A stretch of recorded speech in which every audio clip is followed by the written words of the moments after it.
नमस्कार, मी सीमास किचनमध्ये तुम्हा सर्वांचे खूप खूप स्वागत आहे. मित्रांनो, आज आपण एक स्पेशल रेसिपी बनवत आहोत. ती रेसिपी तुम्ही अगदी अंडे उकडण्यापासून ते अंडे उकडताना तुटतात, का तुटतात या संपूर्ण प्रश्नांची उत्तरे आहेत. त्याचबरोबर उकडल्यानंतर काय करायचे पटकन त्याची साले निघण्यासाठी, यासाठी या सर्व संपूर्ण टिप्ससहित आपण पाहणार आहोत. तसेच या रेसिपीमध्ये मी टोमॅटोचा अजिबात वापर केलेला नाही, तरीसुद्धा ग्रेव्ही अगदी छान झालेली आहे. आणि जो टोमॅटोचा आंबटपणा आपण कोणत्या पद्धतीने आणायचा, टोमॅटोच्या जागी आपण काय वापरायचे ते सुद्धा या रेसिपीमध्ये पाहणार आहोत. चला तर मग आपण आपल्या रेसिपीला सुरुवात करूया. मस्त अशी अंडा करी आहे, सर्वांनाच आवडेल अशी रेसिपी आहे. सुरुवात आपण अंडे कसे उकडायचे ते पाहून घेऊया. चला तर मग वेळ न दवडता आपण रेसिपीला सुरुवात करूया. इथे मी कुकर घेतला आहे, कुकरमध्ये अंडे उकडून घेणार आहे. मी सुरुवातीला इथे पाणी घालून घेतलेलं आहे. जवळपास 1 ग्लास पाणी मी घातलेलं आहे.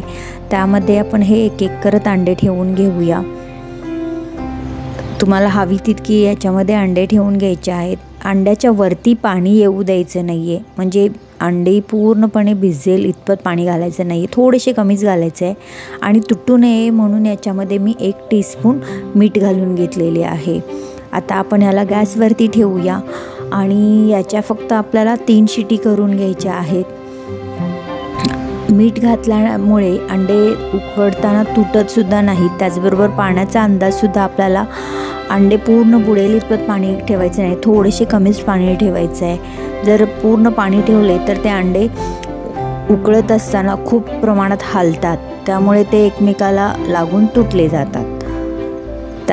त्याचबरोबर अजून एक टीप म्हणजे अंडे जर एखादं क्रॅक असेल ते घालवण्यासाठी यामध्ये तुम्ही 1 टीस्पून विनेगरसुद्धा घालू शकता. विनेगरमुळे काय होतं, जे अंड्याचा क्रॅक असतो त्या विनेगरमध्ये थोडासा असा पॅचवर्क ज्या पद्धतीने होतं तसं विनेगर काम करतं.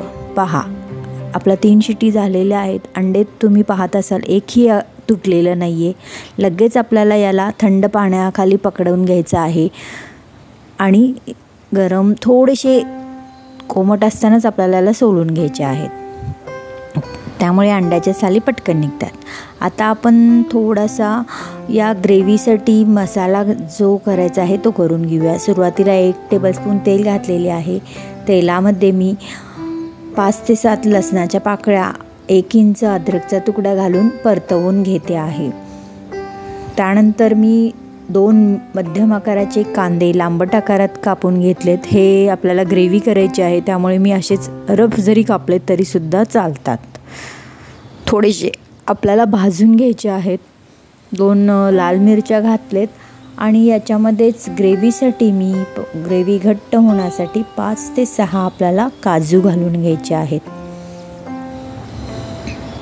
आपल्याला इथे टोमॅटोचा वापर करायचा नाही आहे, तर टोमॅटोच्या जागी आता आपण काय वापरायचे ते पाहूया. जे आपण ग्रेव्ही बनवतो आहे ती जास्त लालसर अशी बनेल, त्यासाठी आपल्याला कांदा जास्त भाजून घ्यायचा नाही. थोडासा कलर चेंज झाला की थोडं पाणी टाकून याला आपल्याला शिजवून घ्यायचं आहे. 10 मिनिट आपल्याला हे असंच उकळवून घ्यायचं आहे. कांदा थोडासा म्हणजे नरम झाला की आपण गॅस लगेचच बंद करायचा आहे. आपला मसाला रेडी आहे, थोडासा थंड होऊ देऊया. आता आपण याच्यासाठी अजून एक ग्रेव्ही बनवून घेणार आहोत. म्हणजे इथे मी आता 2 टेबलस्पून दही घेते आहे. दही जास्त आंबटसुद्धा घेऊ नका, नाहीतर खूपच प्रमाणात आंबट होईल.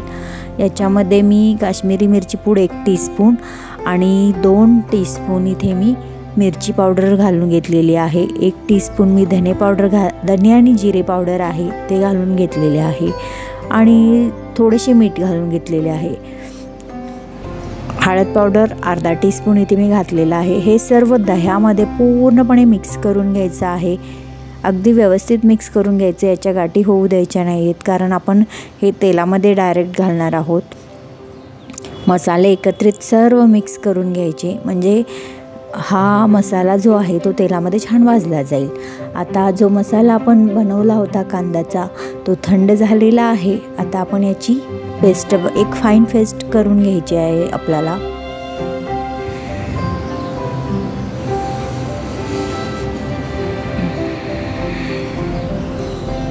पहा आपला मसाला देखील आता रेडी झालेला आहे। ग्रेव्हीची पूर्ण तयारी झालेली आहे। अंडे देखील थोडेसे थंड झालेले आहेत। आता पटकन आपण याला सोलून घेऊयात।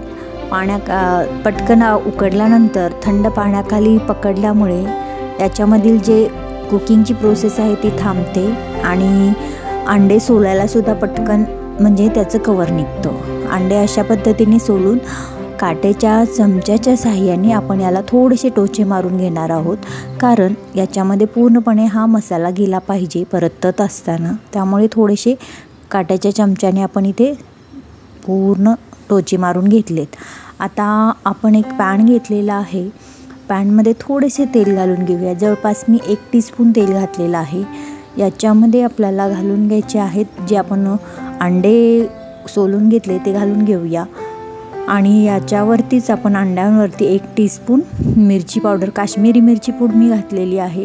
थोडेसेच आपल्याला परतून घ्यायचेत हे अंडे आणि थोडीशी हळद घालून असं टॉस करून घ्यायचं आहे। जास्त करायचं नाही, नाहीतर अंड्याचा जो कवर आहे वरचा तो एकदम प्लास्टिकसारखा होतो आणि अंडे पटकन तुटले जात नाही। ते खाण्यासाठी पण चांगलं नसतं आणि काहीच नाही। फक्त 2 ते 3 मिनिट आपल्याला टॉस करून घ्यायचे आहेत ते। आता इथे मी आपल्याला ग्रेव्ही बनवून घ्यायची आहे। त्यासाठी कढईमध्ये मी तेल घालून घेतलेलं आहे। जवळपास मी 2 ते 3 टेबलस्पून अंदाजानेच तेल घातलेलं आहे। तेल गरम झाल्यानंतर याच्यामध्ये आपण जी पेस्ट दह्यामध्ये मसाल्यांची पेस्ट करून घेतली होती ती घालून घ्यायची आहे। पूर्णपणे आता ही पेस्ट आपल्याला अगदी तेल सुटेपर्यंत परतवून घ्यायची आहे। छान मसाले तेलामध्ये परतले गेले पाहिजेत। अशा पद्धतीने आपल्याला हा मसाला भाजून घ्यायचा आहे। जो मसाल्यांचा कच्चापणा आहे तो पूर्णपणे निघून जातो। त्याचबरोबर आपण जे इथे दही वापरलेले आहे ते सुद्धा खूप छानरित्या या ग्रेव्हीमध्ये मिक्स झाले पाहिजे। अशा पद्धतीने हे आपण मसाले पूर्ण भाजून घेऊया। तुम्ही पाहतच असाल अगदी तेल सुटत आलेलं आहे। गॅसची आच मी मंदच ठेवलेली आहे।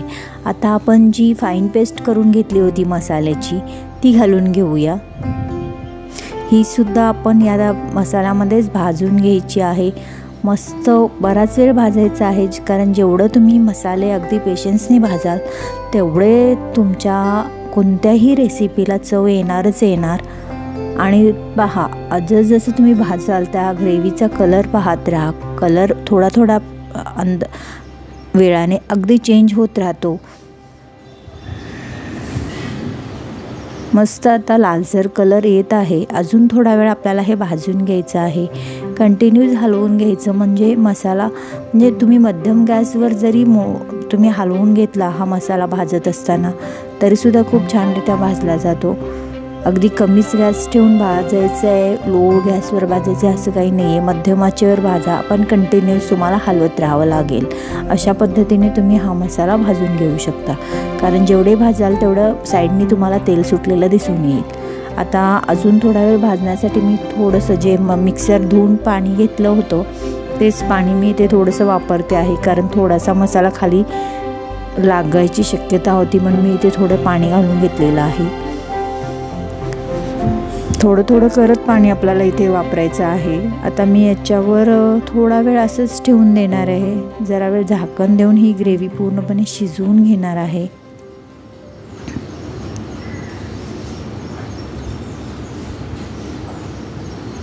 साईडने जसं जसं तेल सुटायला लागेल त्यावेळी समजेल आपल्याला की हा मसाल्याची ग्रेव्ही पूर्णपणे आता शिजत आलेली आहे।